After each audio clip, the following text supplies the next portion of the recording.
Bon ben bonjour tout le monde, j'espère que ça va bien. Aujourd'hui, ça va être la vidéo de la section 5.4 du livre de Physique XXI, le tome B. Donc, voilà. Donc la section 5.4, ça s'appelle le moteur linéaire. Ok. Un moteur linéaire, on va voir le schéma qui correspond à ça.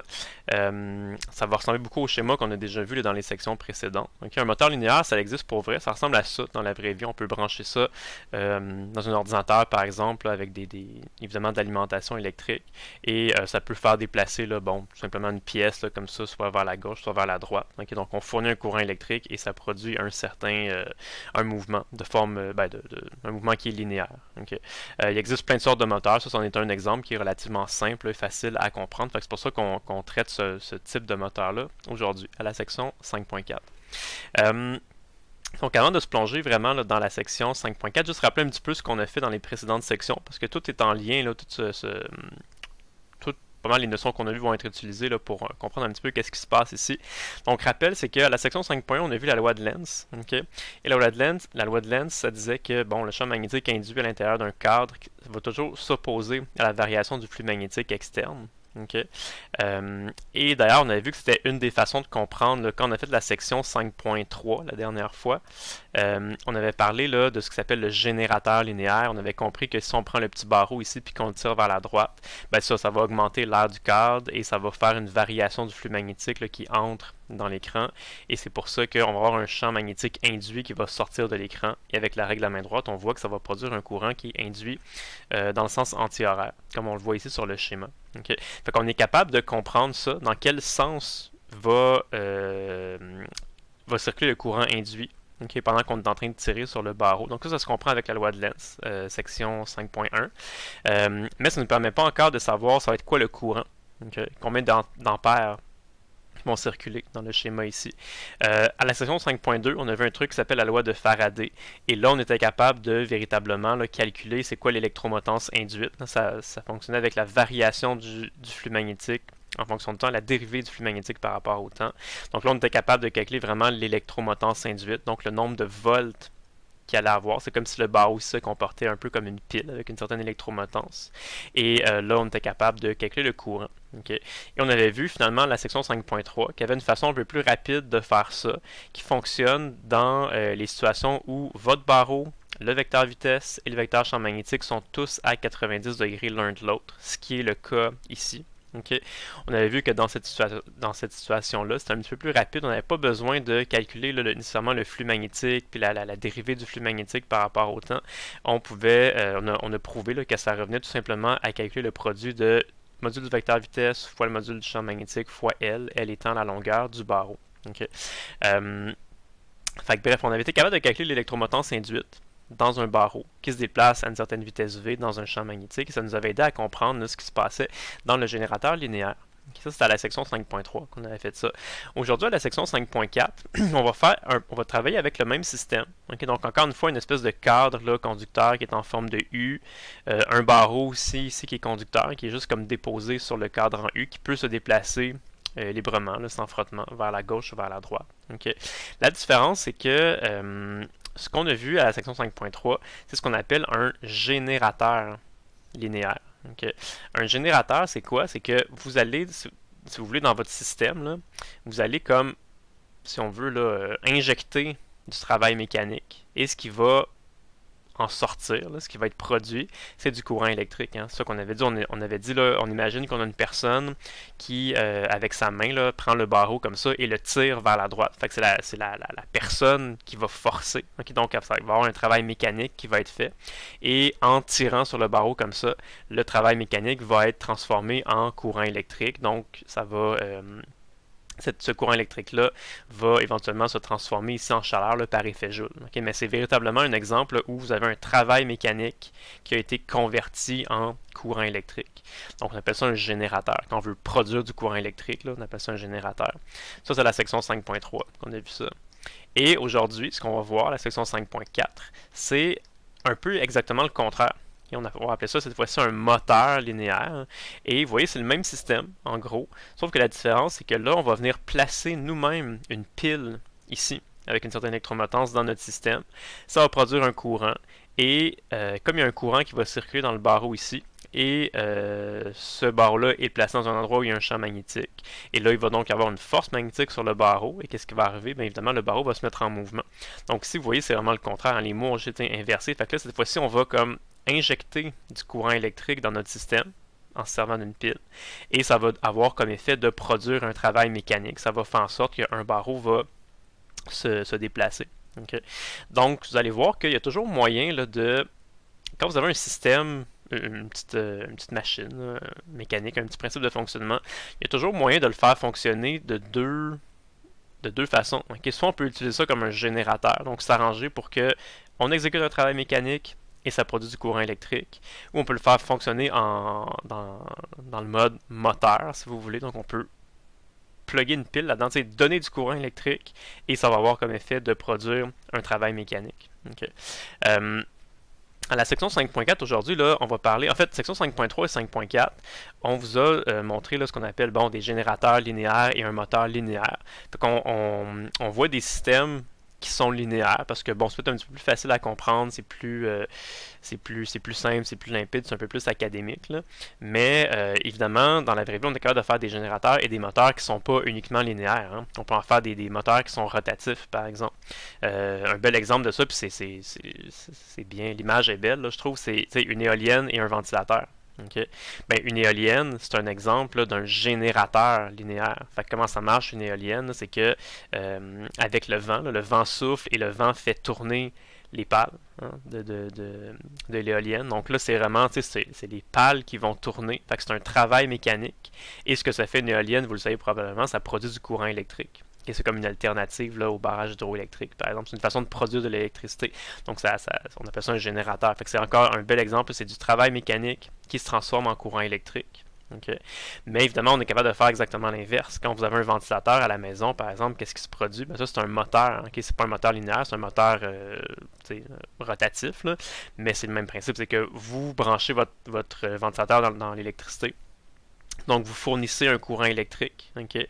Et ce que ça fait, c'est quand vous faites passer un courant électrique dans votre machine, ben c'est ça qui va faire tourner les pales. Fait que c'est un courant électrique qui se transforme en travail mécanique. Okay? Fait que c'est juste ça que je voulais vous dire. T'sais, nous, dans les sections 5.3 et 5.4, on étudie les trucs linéaires parce que c'est un peu plus simple et plus facile à comprendre. Mais le principe d'un générateur et le principe d'un moteur, c'est pas obligé d'être linéaire. Là, ça peut avoir n'importe quelle forme. Okay? Fait, exemple, il peut en avoir de forme rotative. Okay. C'est ça. Mais ce que je voulais vous dire, c'est que quand on conçoit un système, là, peu importe le système, il y a tout le temps moyen de le faire fonctionner en mode générateur ou en mode moteur. Okay. Puis souvent, ça peut être carrément le même système. Okay. On pourrait avoir là, juste une espèce de switch là, ou certains fils qu'on peut changer. Et on pourrait, par exemple, là, opérer la machine dans un certain mode, là, on est en train de la charger. Puis quand on la fait fonctionner dans un autre mode, on est en train d'utiliser du courant électrique pour produire un mouvement. Okay. Voilà, fait qu'on va juste, maintenant qu'on a mis ça un peu en contexte, on va se concentrer sur notre moteur linéaire. Okay. Donc la situation 1, c'est exactement ça. Fait que vous voyez, c'est un moteur linéaire. On a une pile ici, fait qu'on a vraiment branché une pile dans notre moteur. C'est cette pile-là qui va fournir du courant dans notre machine, dans notre moteur. Okay. Et on donne plein d'informations. Fait qu'on donne l'électromotance de la pile qu'on a là, on donne la masse du barreau, on donne la résistance du barreau. Donc quand je parle du barreau, je parle du petit barreau, justement, ici, là, qui est de couleur un peu orangée. Tout ça, c'est dans un champ magnétique de 0.5 Tesla qui entre dans le plan du schéma. Donc, on a nos petits symboles là, pour dire que ça rentre dans l'écran. Et on veut savoir c'est quoi l'accélération de la tige là, au moment où on la lâche. Okay? Donc, à t égale à 0, là, quand on lâche la tige, c'est quoi l'accélération qu'elle va avoir?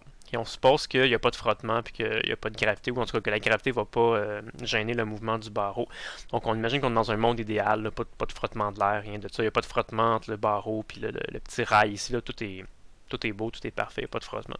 Okay. Fait que ça, qu'est-ce qu'on pourrait faire? Ben, on le sait tout de suite un peu, on peut deviner un peu qu'est-ce qui va se passer, c'est que la pile, évidemment, qu'est-ce qu'elle va faire dans notre système? Elle va produire un courant qui va circuler dans le sens horaire, comme vous le voyez ici. Et donc, le barreau, qu'est-ce qui va arriver? C'est que lui, il va se faire traverser par un courant qui va vers le bas. Okay. Et on le sait, là, comme on a vu plus tôt dans le chapitre 4, là, quand vous avez un fil électrique ou un barreau, en tout cas une pièce là, qui est parcourue par un courant électrique, quand c'est placé dans un champ magnétique, ça va ressentir une certaine force magnétique, okay, qu'on peut trouver avec la règle de la main droite. Donc l'équation qu'on avait, c'était la force magnétique est égal au courant, et ensuite de ça, produit vectoriel du vecteur L avec le vecteur champ magnétique. Okay. Donc ici, par exemple, si vous prenez votre main droite et vous mettez, en fait, le courant électrique pointe vers le bas, donc le vecteur L qui est associé à ce barreau-là, c'est un vecteur L qui pointe vers le bas, toujours dans le même sens que le courant. Donc le vecteur L, et repliez vos doigts pour que ça rentre dans l'écran, ça va vous faire un pouce qui pointe vers la droite. Donc ça veut dire que la force magnétique sur le barreau ici, quand il se fait traverser par un courant électrique, va être orienté vers la droite. Donc évidemment, le barreau va se mettre à accélérer vers la droite, avec sa vitesse va être vers la droite, de plus en plus grande. Okay. Mais pour l'instant, c'est juste l'accélération qui nous intéresse. Okay. Fait qu'on peut d'abord calculer le courant. C'est facile, on a l'électromotance de la pile, on a la résistance du barreau ici. On suppose que le rail là, qui est en gris n'a pas de résistance, en tout cas qu'une résistance négligeable. Donc on ira de trouver facilement le courant, 4 ampères. Donc c'est 4 ampères qui vont passer dans le barreau qui est ici. Et après ça, on veut calculer le module de la force magnétique. Donc, par la règle de la main droite, là, on a déduit que la force allait être vers la droite. Si on veut calculer le module de la force, c'est ce qui est écrit ici. Fait que le courant fois le module du vecteur L fois le module du vecteur B fois le sinus de l'angle qu'il y a entre le vecteur L et le vecteur B. Ici, là, le vecteur L pointe vers le bas et le vecteur champ magnétique, le vecteur B, lui, il entre dans l'écran. Donc, l'angle entre les deux, c'est 90 degrés. Sinus de 90 degrés, ça donne 1. Okay? Fait qu'il nous reste juste à calculer ça ici, le courant, la longueur du barreau, le module du champ magnétique. C'est toutes des informations qu'on connaît. J'avais oublié de l'encercler, mais la longueur du barreau, c'est 0,4 mètres. Okay. Donc, on connaît tout. Ça fait une force de 0,8 newton qui pointe vers la droite, comme on a déterminé ici. Et là, nous, ce qu'on veut trouver, c'est l'accélération. Ben, on fait tout simplement F égale à ma. On vient de dire que la force de gravité elle joue pas de rôle, il n'y a pas de frottement. Donc la seule force qui agit sur le barreau, c'est véritablement cette force-là qu'on vient de calculer, la force magnétique. Et on fait tout simplement F égale à ma. On isole l'accélération, donc F sur m. On trouve une accélération de 4 mètres par seconde. Donc on vient de répondre à notre question, notre situation 1. Fait qu'à t égale à 0, quand on lâche le barreau, là, dans la situation initiale, il va avoir une accélération de 4 mètres par seconde vers la droite, qui est dans la même direction que la force magnétique qui s'applique sur lui. Fait ici, c'est un petit schéma de ce qu'on vient de dire, là, de ce qui arrive là, à t égale à 0. Okay. Donc évidemment, si le barreau a une accélération vers la droite, ben, ce que ça veut dire, c'est qu'il va se mettre là, à aller de plus en plus vite vers la droite. Okay. Maintenant, ma question, c'est que si on avait un système comme ça avec un rail en U là, qui est très long, okay, même on va dire qu'il va jusqu'à l'infini. Okay. J'ai des petits pointillés ici pour dire que ça continue. C'est vraiment très loin. Okay. Fait que votre barreau part comme ça, vous avez votre pile, vous avez votre courant, bang, ça accélère vers la droite à 4 mètres par seconde carré. Okay. Ma question, c'est est-ce que le barreau va accélérer indéfiniment? Est-ce qu'il va atteindre une vitesse phénoménale? Est-ce qu'il va aller, je sais pas, jusqu'à la vitesse de la lumière de plus en plus vite? Okay. Ben, dans la vraie vie, les gens diraient non, parce que dans la vraie vie, ce qui arrive, c'est qu'il y a du frottement. Fait que c'est sûr que si le barreau va de plus en plus vite, ben, il va y avoir du frottement de l'air qui va le ralentir. Dans la vraie vie, c'est sûr qu'il y aurait du frottement là, entre le barreau puis le rail ici. Dans le frottement, quand deux pièces métalliques se frottent ensemble, c'est sûr que ça ferait un certain frottement. Fait que, oui, je suis d'accord, dans la vraie vie, il y aurait du frottement, fait que ça finirait par ralentir le barreau. Mais là, n'oubliez pas qu'on est dans une espèce de monde parfait là, sans frottement. Okay. Fait que même dans ce monde parfait-là, sans frottement, est-ce que le barreau va atteindre une vitesse très grande, une vitesse phénoménale? Okay. Ben, faut penser un petit peu. Okay. Il y en a des fois qui répondent oui, parce que ben là, s'il n'y a pas de frottement, il n'y a rien qui va ralentir le barreau. Okay. En fait, il y a quelque chose qui va ralentir le barreau, qui va limiter la vitesse maximale du barreau. Okay. C'est un petit peu plus subtil, c'est un peu moins évident à voir peut-être, okay? Mais la réponse c'est non. Okay? Le barreau ne va pas atteindre une vitesse phénoménale. Pourquoi? Ben, c'est en lien avec quelque chose qu'on a vu à la section 5.3. Okay? Rappelez-vous, ce qu'on avait dit à la section 5.3, c'est que quand vous avez un barreau comme ça, qui se déplace dans un champ magnétique, ben, à une certaine vitesse, le barreau va avoir une électromotance induite qui va apparaître dans le barreau là, quand il se déplace, et l'électromotance induite qui va apparaître dans le barreau. On avait vu l'équation, la section 5.3. Okay? C'est epsilon induit. L'électromotance induite, c'est V fois B fois L. Okay? Donc ici, dans notre système, évidemment, ce qui va arriver, c'est que le champ magnétique, il va être constant. Hein? Il ne change pas. L, c'est la longueur du barreau, ça ne changera pas non plus. Okay? Par contre, quand le barreau va accélérer, là, ben, il va aller de plus en plus vite vers la droite. Donc la vitesse ici, elle va augmenter de plus en plus. Et si la vitesse augmente de plus en plus, ça veut donc dire que l'électromotance induite dans votre barreau va augmenter elle aussi de plus en plus. Okay? Fait que je ne sais pas si vous voyez, mais c'est ça qui va limiter la vitesse du barreau. Okay? Ici, je ne l'ai pas dessiné, là, mais tout ça, c'est dans un champ magnétique qui entre dans le plan du schéma, partout. Là, ici, ici, partout. Okay? Donc, ici, là, le barreau va avoir une certaine vitesse vers la droite, hein, parce qu'il se met à accélérer vers la droite. Donc, on est dans la situation du haut, l'équivalent de ça ici qu'on avait vu là, dans la section 5.3.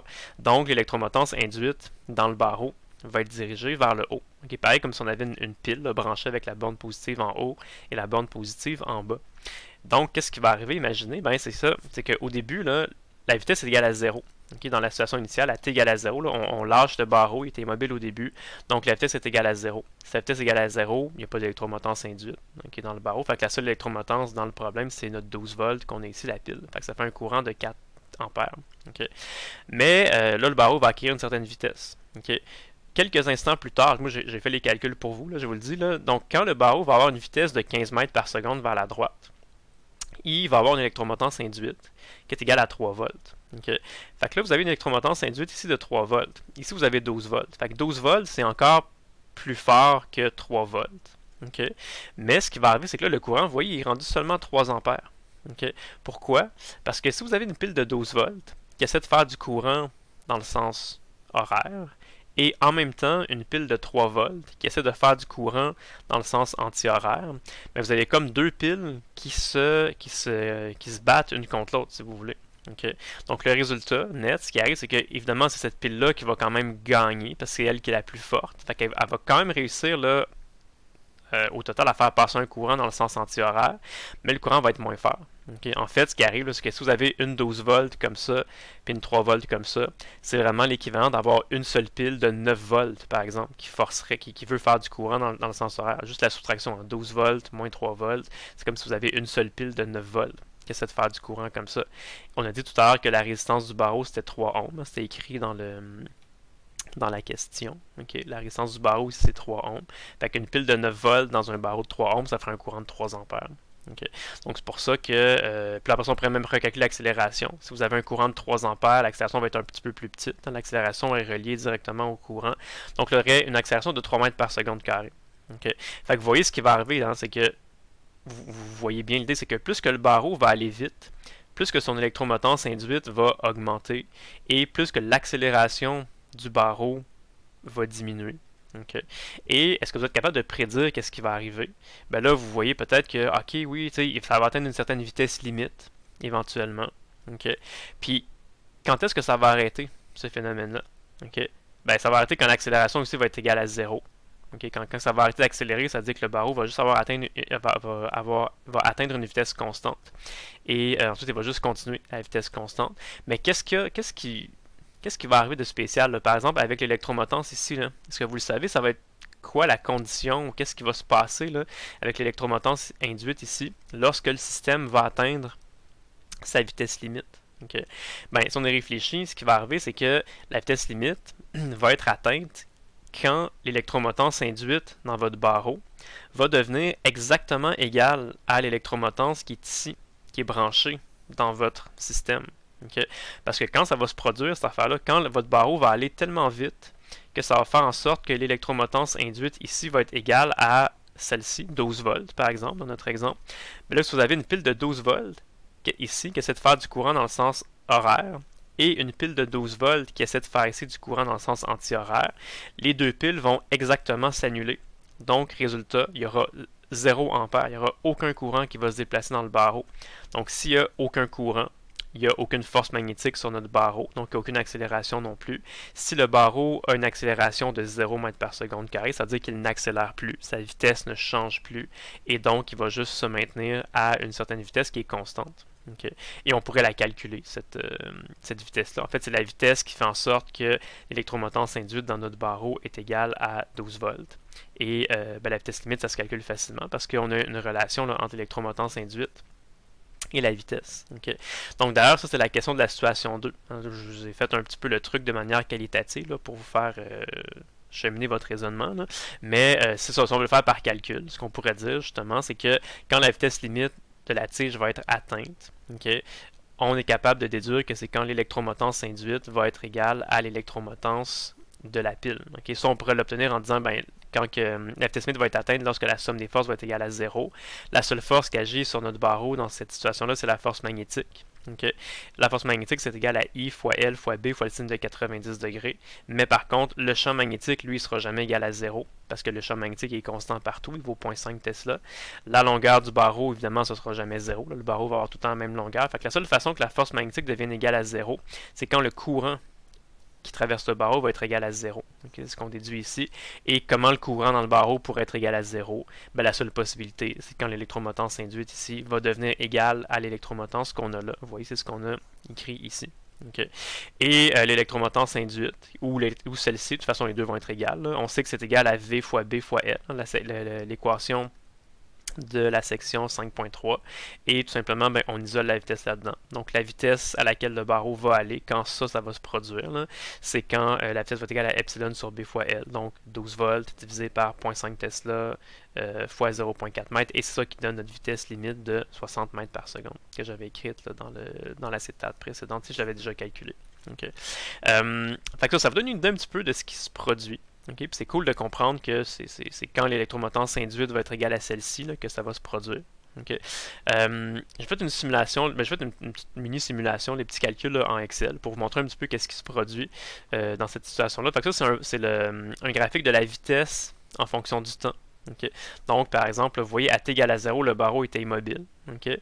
Mais à t égale à 0, quand on lâche, là, il se met à accélérer. On se rappelle, il y a une accélération de 4 mètres par seconde carré. Fait qu'au début, sa vitesse va augmenter rapidement.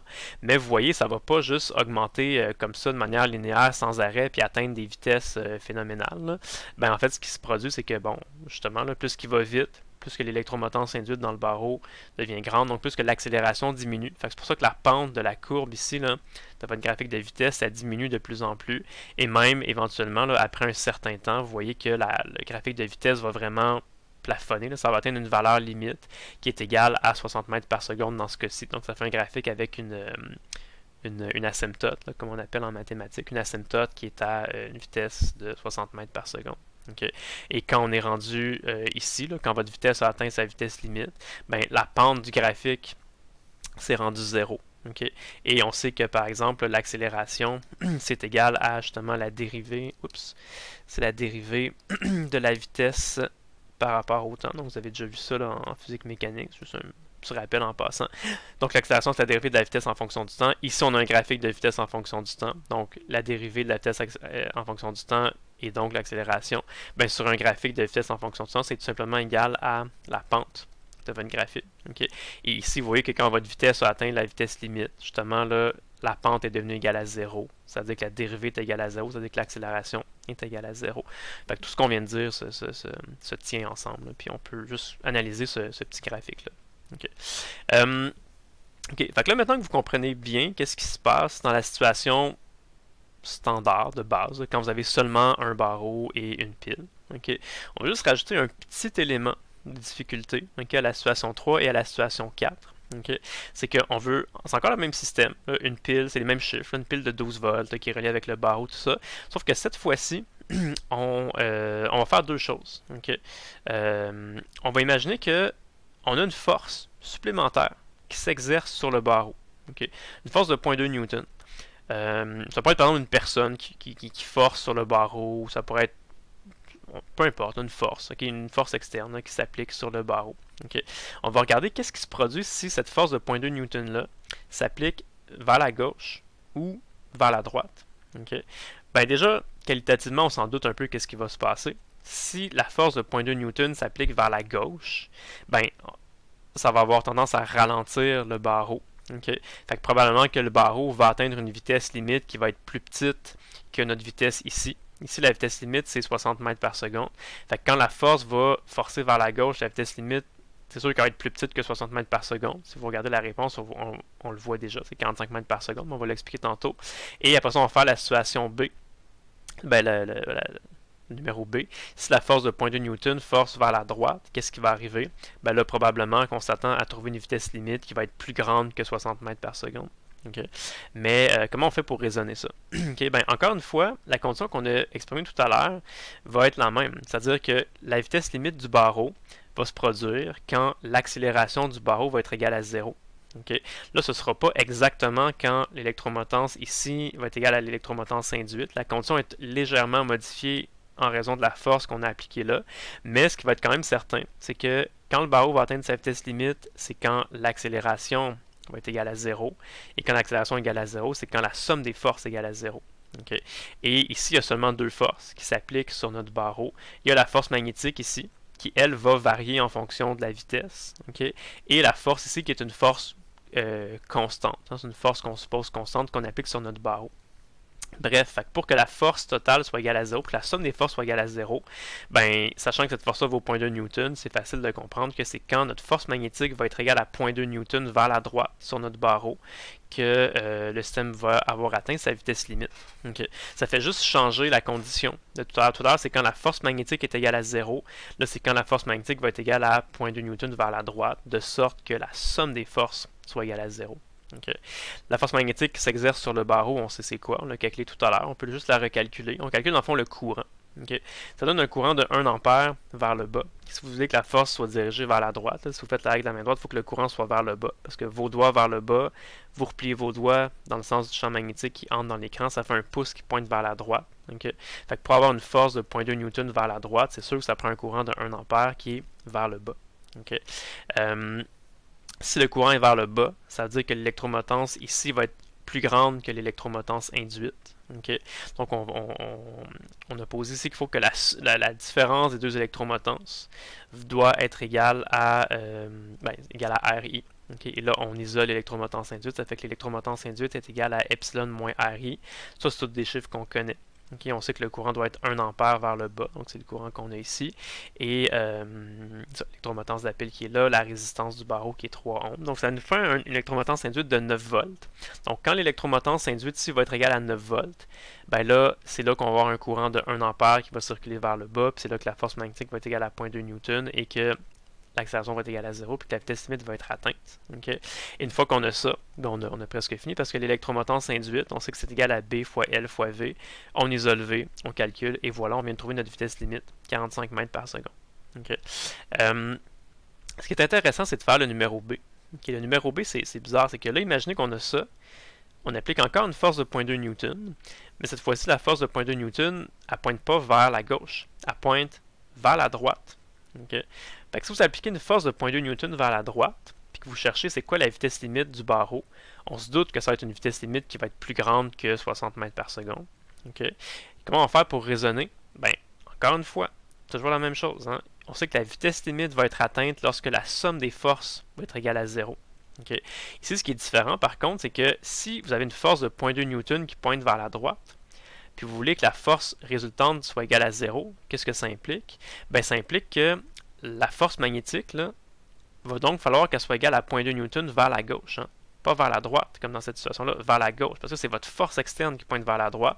Fait que pour avoir que la somme des forces est égale à 0, il va falloir que votre force magnétique pointe vers la gauche. Fait que ça, c'est différent. Tout ce que j'ai souligné en rouge, c'est ce qui est un peu surprenant et différent là, par rapport au numéro A. Okay? Fait que là, qu'est-ce qui va arriver? C'est que si on veut avoir une force magnétique vers la gauche, ben là, avec la règle de la main droite, on se rend bien compte qu'on n'aura pas le choix, qu'il va falloir ici que le courant soit vers le haut. Parce que si vous prenez votre main droite, là, si votre courant est vers le haut, donc le vecteur L pointe vers le haut, le vecteur L pointe vers le haut, vous repliez vos doigts qui rentrent dans l'écran, dans la direction du champ magnétique, ça vous fait un pouce qui pointe vers la gauche, avec une force magnétique qui pointe vers la gauche. Fait que vraiment, c'est ça. Si vous voulez avoir une force magnétique de 0.2 newton vers la gauche, ben nécessairement, ça va vous prendre un courant vers le haut. Okay. Un courant de combien d'ampères? Ben, on fait le calcul, ça donne encore un courant de 1 ampère. Fait que comme tout à l'heure c'était 1 ampère vers le bas, mais là, ça nous prend 1 ampère vers le haut. Okay. Fait que si vous avez 1 ampère qui va vers le haut ici, ben là, ça veut dire que l'électromotance induite dans votre barreau doit être plus grande que l'électromotance de 12 volts que vous avez ici. Fait que quand on fait notre équation, vous voyez, là, vu qu'on sait que l'électromotance induite va être plus grande que l'électromotance qu'on a là, on a dit que c'était epsilon induit moins epsilon, qui est égal à RI. Okay. Tout à l'heure, on savait que, comme le courant allait vers le bas, on savait que c'est l'électromotance ici qui allait être plus grande que l'électromotance induite. Donc, on avait posé que l'électromotance moins l'électromotance induite va donner RI. T'sais, on s'arrange tout le temps pour que ça ici soit quelque chose de positif. Okay. Fait qu'ici, comme on sait qu'epsilon induit va être plus grand qu'epsilon, on s'est arrangé pour écrire notre équation de manière à ce que ce terme-là soit un terme qui est positif, parce que R fois I, c'est tout le temps positif. Okay. Fait que c'est ça. Après ça, on isole l'électromotance induite. Donc là, ça a donné, si on isole ça, ça fait epsilon plus RI. Tout à l'heure, c'était epsilon moins RI quand on a isolé. Donc ça, c'est une autre différence. Et maintenant, ça nous donne donc une électromotance de 15 volts. Donc effectivement, une électromotance induite qui est plus grande que l'électromotance qu'on a ici. Et maintenant qu'on a déterminé ça, on a presque fini parce qu'on sait que l'électromotance induite, c'est B fois L fois V, on isole V, et ça nous donne une vitesse limite de 75 mètres par seconde, qui est effectivement une vitesse qui est plus grande que 60 mètres par seconde. Ça, on s'en doutait. Okay. Fait que voilà, c'est juste pour vous montrer que peu importe comme la condition, ou peu importe ce qui va se passer dans votre système, là, la chose qui ne change pas, c'est évidemment que quand la vitesse limite va être atteinte, ben c'est quand le truc va arrêter d'accélérer, quand il n'y aura plus d'accélération, que ça va s'être comme stabilisé, puis ça va avoir atteint justement une vitesse constante. Donc c'est quand l'accélération de votre système est égale à 0, et l'accélération est égale à 0 quand la somme des forces est égale à 0. Fait qu'en partant comme point de départ, là, que la somme des forces est égale à 0, là, on est capable de faire les raisonnements, peu importe les affaires bizarres qui se produisent dans notre système. C'est toujours, il faut que la somme des forces soit égale à 0 quand la vitesse limite est atteinte. Okay. Encore une fois, j'ai fait un espèce de petit... j'ai complété un peu ma petite simulation Excel. Fait que vous voyez dans le fond les trois courbes. Vous avez les trois situations. La situation verte, c'est la situation de référence qu'on a faite tout à l'heure, quand il n'y a pas de force. Okay. Le barreau atteint une vitesse limite de 60 mètres par seconde. Okay.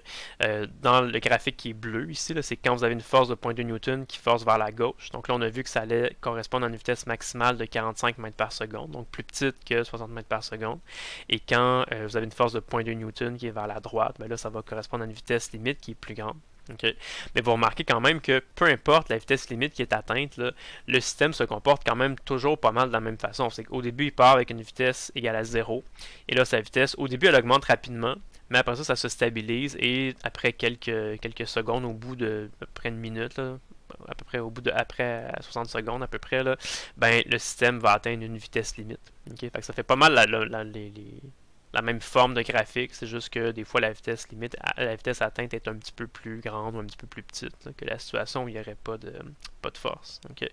Fait qu'en tout cas, puis là on pourrait, fait que même si on appliquait une très grande force ici, même si on appliquait une force de, je sais pas, là, 1000 newtons, okay, ben ça ferait quand même une courbe comme ça. Là, elle atteindrait une vitesse limite qui est plus grande, mais ça n'atteindra jamais une vitesse phénoménale, ça n'atteindra jamais une vitesse infinie non plus, rien de ça. Okay?